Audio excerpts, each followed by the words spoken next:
গুই সাপ জাতীয় একটা প্রাণীর কথা সহিহ বুখারীতে এসেছে, যেটা আমাদের বাংলাদেশে অনেক এলাকায় সান্ডা বলে থাকে।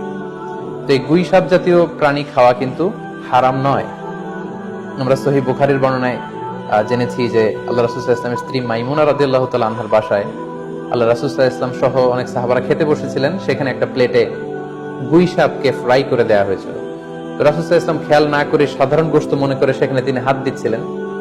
তখন অনেক সাহাবারা, মহিলা সাহাবারা বললেন, ইয়া রাসূলুল্লাহ, এটা তো দব, এটা তো গুই সাপ। এই কথা শুনে আল্লাহ রাসূল সাল্লাল্লাহু আলাইহি ওয়াসাল্লাম সেখান থেকে হাতটা সরিয়ে নিলেন।